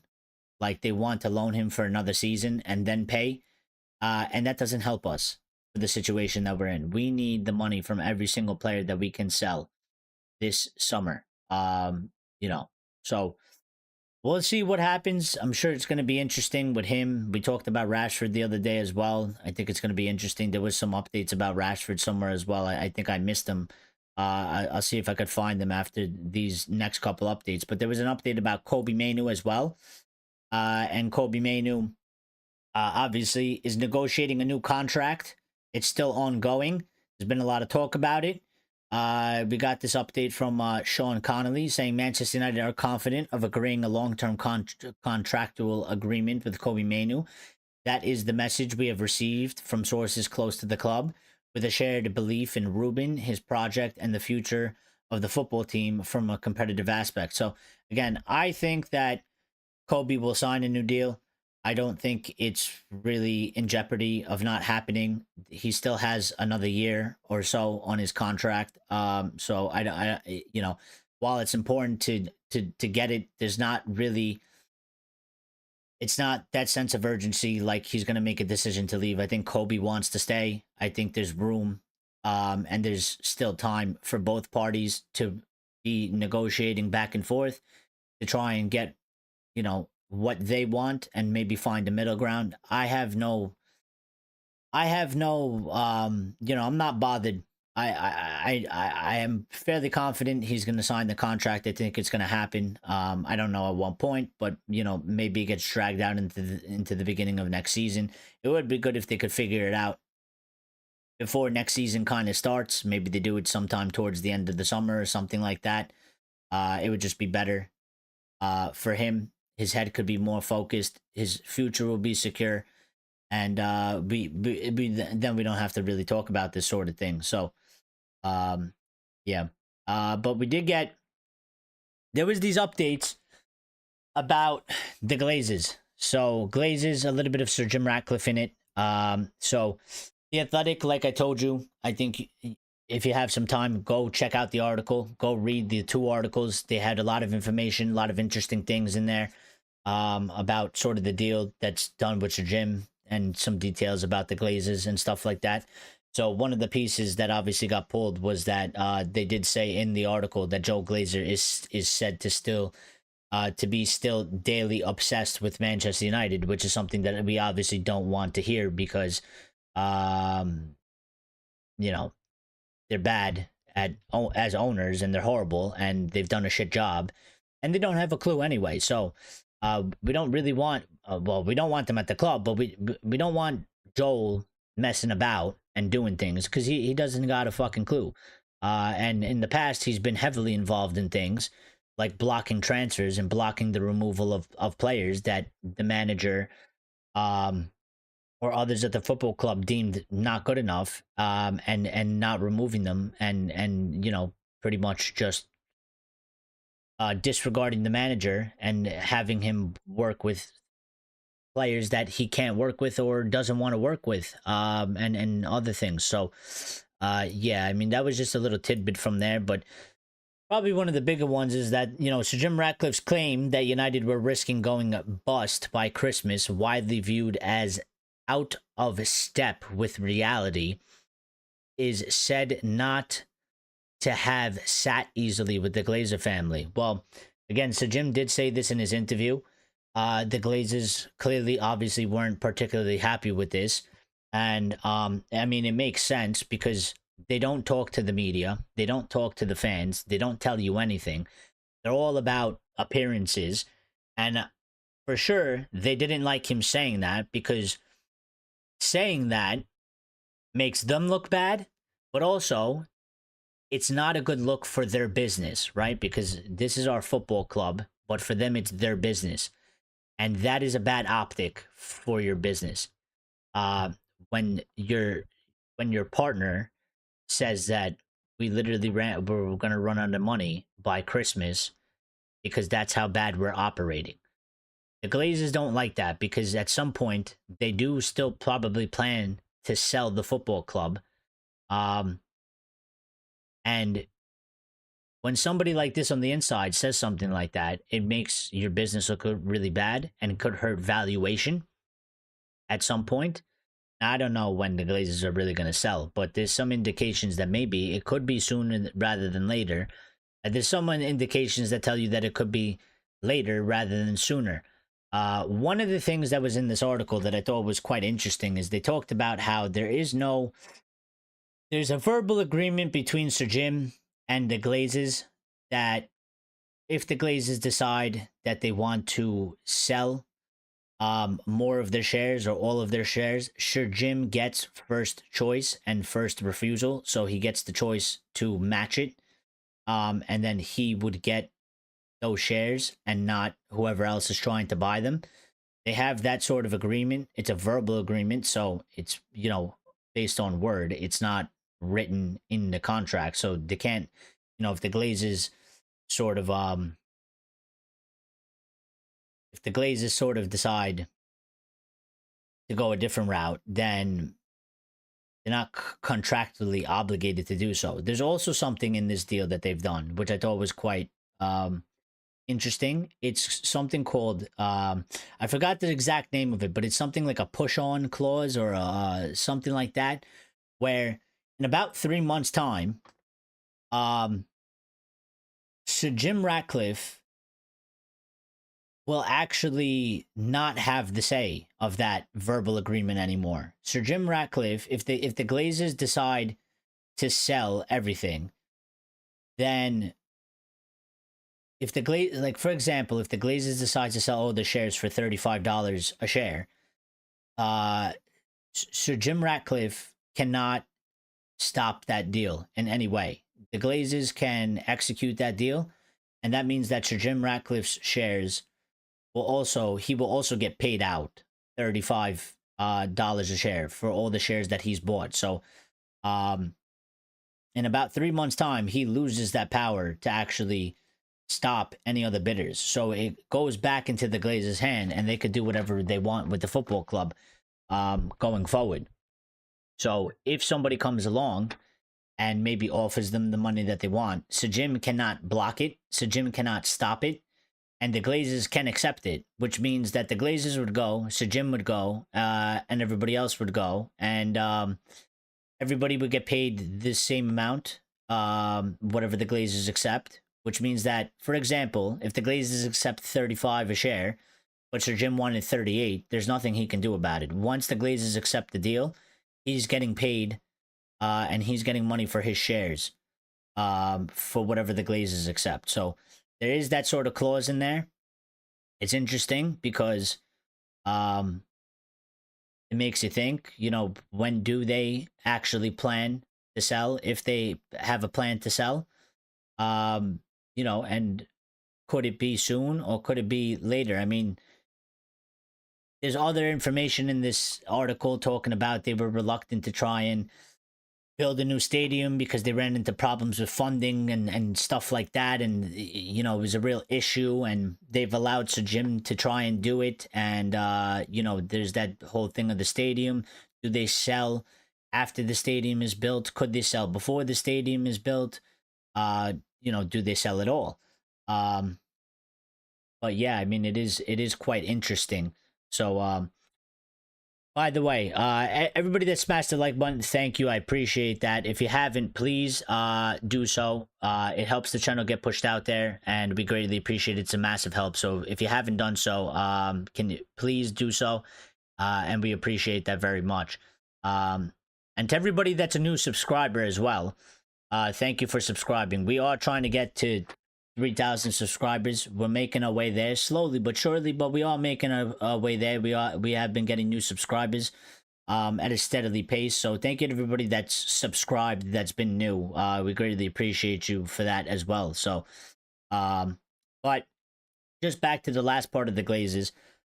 The Athletic, again, saying one person familiar with the business of Manchester United say the question is whether the upheaval of the past year is the beginning of the post-Glazer era, or if there is a post-Ratcliffe era to come. Maybe there is another phase coming. I think it's an interesting thing to ponder and think about.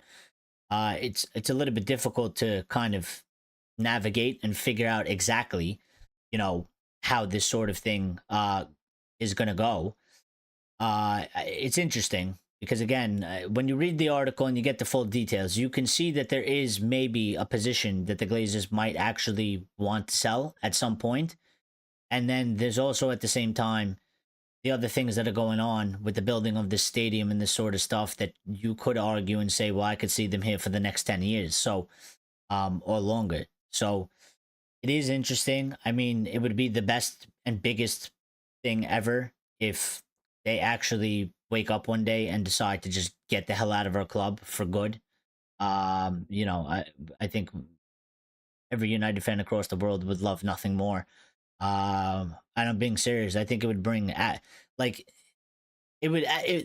decision would it would bring like tears to people. It would be that monumental because these people are literally the worst people. They have single-handedly destroyed one of the greatest football clubs to ever exist in the world's existence, and they are some of the most evil, despicable, greedy people ever. And they don't belong in owning a football club. They're not the proper people to own a football club, and they have caused pain to millions and hundreds of millions of people around the world while lining their pockets.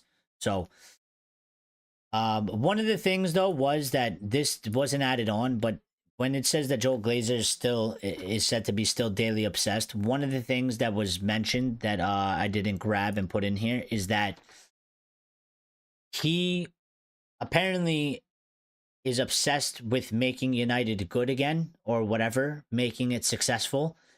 But the line that came after that was typical Glazer, where it said, but he's more pressed about making money for his family. I was like, well, but that's the whole fucking point that we've been saying. They put the money over the football club. So he could say all he wants that he cares, but clearly it's not your number one priority, and it never has been because of the way you operate and the way you do things. And obviously, the money has always been your priority. Clearly, with the things that you've done at this football club, by taking dividends and putting us into the debt and leaving the debt on, if you actually really cared about Manchester United and you prioritize that as number one, you wouldn't have done the things that you've done at this football club over the last 20 years. So, this line, I don't know. It came in The Athletic. I don't know the source that gave this. To me, it's bullshit.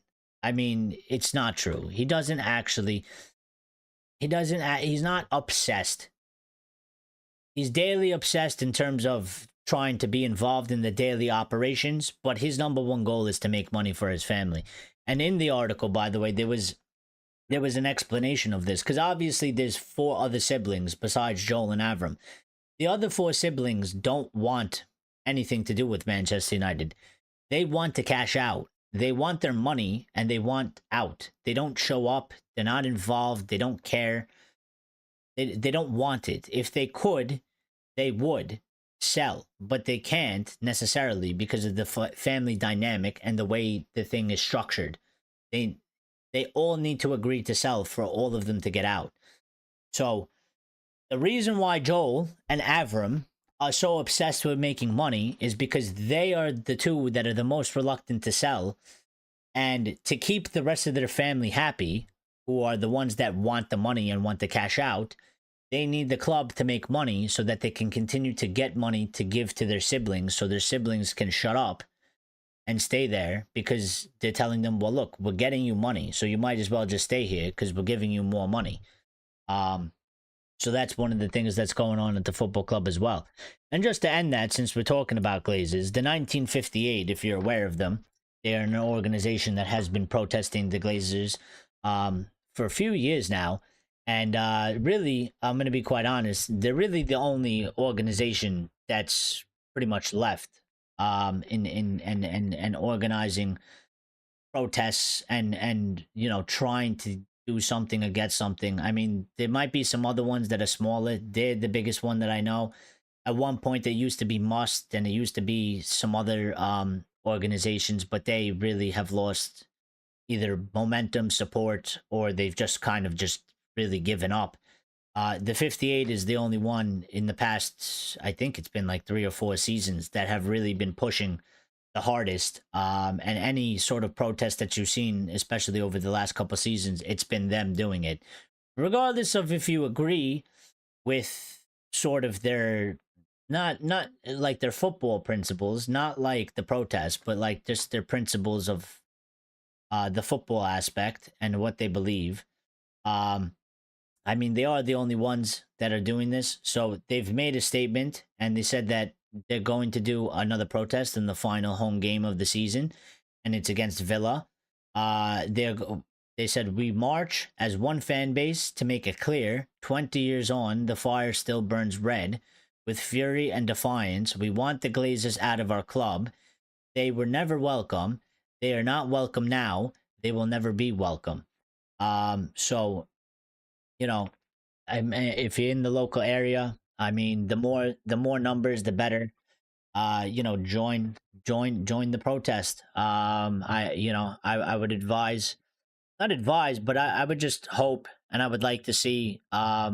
I want to see numbers there. I think if you have the opportunity to join in there, I know there's a lot of people that are United fans around the world that they can't do that, but for the people that are there, the more the better, the more the merrier, the stronger the message, and it inspires people too, because if large groups are coming out and they're seeing people on the ground marching and protesting, more people around the world getting inspired, and it might not lead to direct numbers on the ground, but it could lead to a bigger sort of protest across the board from United fans. Maybe there's some fans that maybe they were going to plan on traveling to go to Old Trafford, and maybe they don't. You know, maybe there was somebody out there that was planning on buying a kit or some of the merch, and maybe they don't because maybe now they feel a little bit more inspired, and they want to stand with these people in the way that they can. So, you know, I do always say though, I think I would like to see them do something maybe a little bit more creative in another way. I don't know, you know, what are the limitations and problems that they necessarily face. You know, it's always good to march and protest and, you know, make your voice heard regardless of the circumstances. But I want to see, I just want to see like some sort of a protest that I think one of the protests that we do somewhere along the line has to be something that we hurt their pockets. And I don't know how we necessarily get that to be a thing, but if we can be creative and somebody can come up with a good idea that people will follow and people agree with, and we can come together united and we can protest in a unified way, and that unified way hurts their pockets, which is the one that they care the most about. They care about the money. I think it'll be a really strong message, and I think it'll be probably the most effective. So, you know, I'm never gonna discredit them or anything like that. I mean, I respect people. Listen, it might be for nothing. Nothing might get accomplished. You know, it might there might not be any real change to come out of these sorts of things. But I respect people when they get up and at least try and do something, or at least try and make their voice heard, or at least try and have a change, even if it's unsuccessful or nothing really comes out of it in terms of what we really want. I still have big respect for people that actually try things. You know, trying to do something and failing is better than doing nothing and just sitting there and bitching and moaning. So, um, you know, I think again, we still have an issue in this fan base that it's really divided, and you know, at one point, I feel like the United fan base really has to everybody kind of has to sit down and look at themselves in the mirror, and kind of ask, you know, what's more important, you hating and disagreeing with people in our own fan base because whether they're local fans or they're international fans, or you know, they're from Manchester or they're not from Manchester, or you know, they're this race or that race, or they're, you know, they think this, or they support Amorim, they don't support Amorim, whatever it is. You know, is that more important to you, or can you put differences aside so that we can actually get strength in numbers, be strong and actually unified, and work together and get rid of the and put as much pressure on the Glazers as we possibly can. So, you know, and maybe make some sacrifices that we're all sort of unwilling to make. I mean, listen, I think, you know, in a perfect world, you know, it would be awesome if there was a way to find how to get all the fans to not go into the stadium, and at the same time have as many fans as possible around the world don't watch the match on TV the same day. That would be, I mean, it's a dream and it's unrealistic for it to happen. But I mean, if that was achievable, that would be monumental. Imagine a match like versus Liverpool or something, one of the biggest matches that we can play, and nobody goes in the ground, and the hundreds of millions of fans across the world, nobody watches the game and blacks it out. They would absolutely be just like, you know, the place is on fire because they would be shitting themselves. Um, but you know, that's quite difficult to do, and we've seen in the past. I feel like we've had opportunities to do that, but it hasn't gone well. So, you know, let me just check real quick the let me just check real quick to see if there's any other news that we got while we went live, because Sometimes we get updates while we're live, and I haven't been sort of keeping up with that sort of thing. So um, I will check the internet for that. I think we did get a couple things here and there. So um, let me see. Let me see.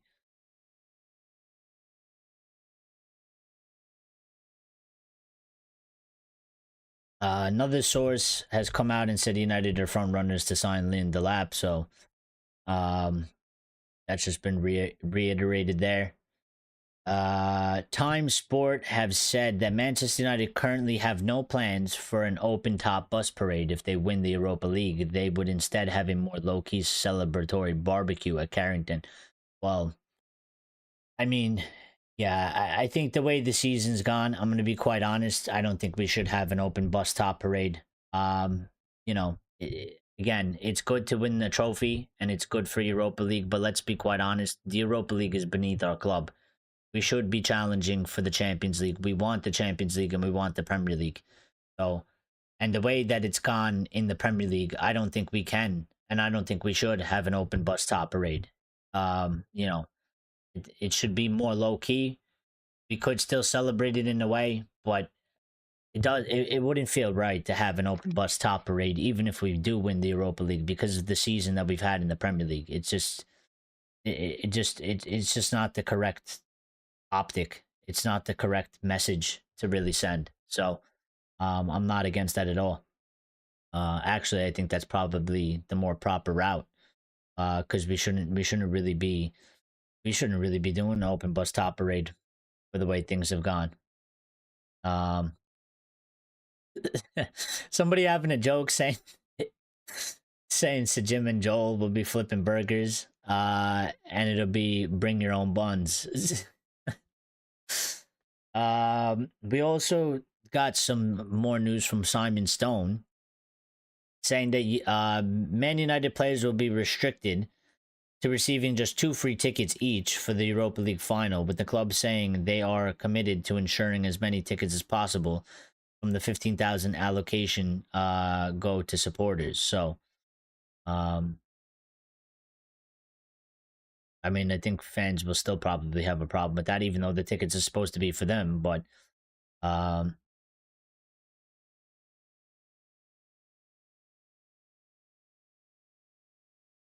see what else we got.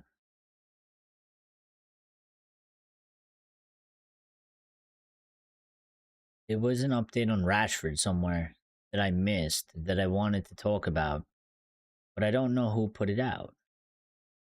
I can't find it. There was one for about Jonathan Todd that came yesterday as well, by the way. Just said Manchester United growing in confidence that they can secure a deal for Jonathan Todd. The defender has always harbored a desire to play in the Premier League and is open to discussions with United if they win the Europa League. So again, another player.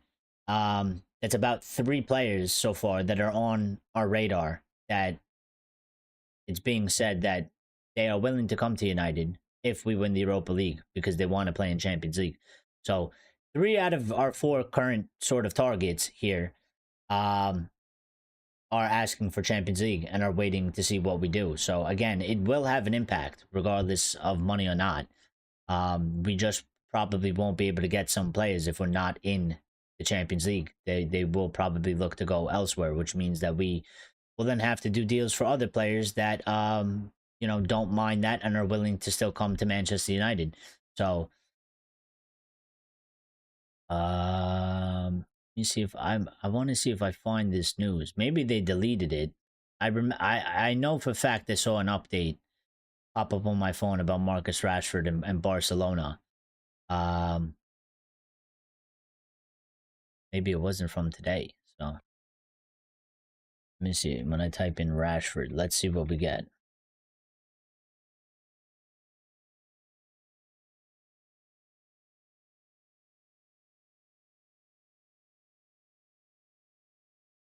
Maybe it was from the other day.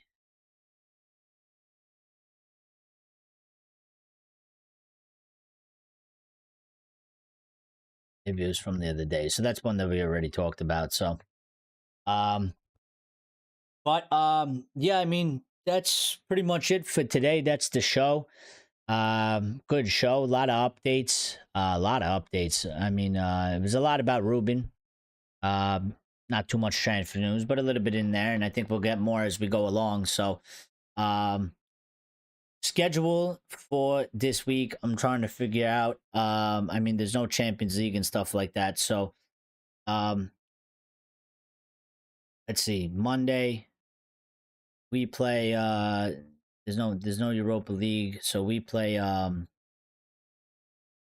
we playing Sunday or are we playing Saturday? What I need to figure out. Or we're playing. What day is this? 16th. Is that a Friday? Yeah, it's in 4 days. Oh, we're actually playing Friday. Okay, we're playing Friday versus Chelsea. I thought we were playing Saturday or Sunday. So we're playing Friday versus Chelsea. So that means that we can't do the Friday freestyle on that day. So we'll probably do a show on Sunday. And we'll do a show. We'll see, maybe tomorrow or Wednesday. I mean, I'll keep you guys updated. It's a little bit hard for me to kind of stick to a consistent schedule here because I got some other things going on, so I got to go back and forth. So I try to juggle things. So let's just put it this way: I'll keep you guys updated on whether we stream tomorrow or not. In the Discord, and I'll try and keep you guys updated in the community tabs as well about that. So, yeah. Other than that, we'll be back live. I mean, for sure, we're going to be live Friday for the Red Devil recap. That game is a night game. It's actually under the lights, so hopefully Steph's point of view is that we'll actually play good because we're going to play a Premier League match at night. So hopefully we get a good performance out of that. So I'll keep you guys posted. We'll either stream tomorrow or Wednesday. That's what I'm thinking for right now. So either tomorrow or Wednesday. It'll be at the same time as today. It'll be 3 p.m. Eastern Standard Time, which is 8 p.m. UK time. So I'll keep you guys posted. I'll keep you posted tomorrow early, and earlier. I didn't do it early enough today, so that's my fault. That's on me. So by tomorrow, I'll let you guys know whether the stream is going to be Tuesday or Wednesday. I'll keep you posted there. I'll also do a community post on YouTube, so just in case you're not in the Discord. But you should be in the Discord because the Discord is where you get all the updates from when we're not live. So you're really missing out if you're not in the Discord. And there's a lot of good sections in the Discord, a lot of channels. I will post a link to the Discord right now if you want it and want to get in here as soon as I figure out how to do this.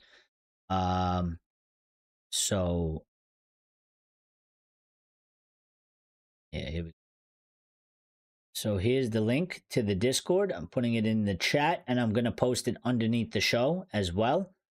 So if you haven't joined the Discord and you want to join the Discord, then hit that link and it'll take you directly to there and you'll join immediately. And I will leave that in the comment section down below as well. If anybody that's missed the show, or wasn't able to participate in the live chat, if you want to get involved, drop some comments after I end the live. Drop it underneath the video. Throw in a couple comments in there, and we could chat there as well. But other than that, everybody have a good day.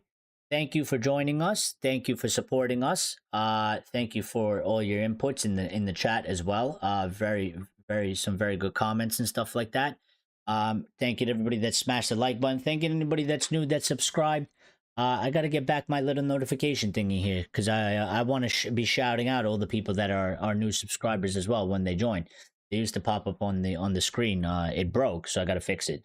So, but other than that, take care. Everybody be good, stay safe, and we will talk very, very soon.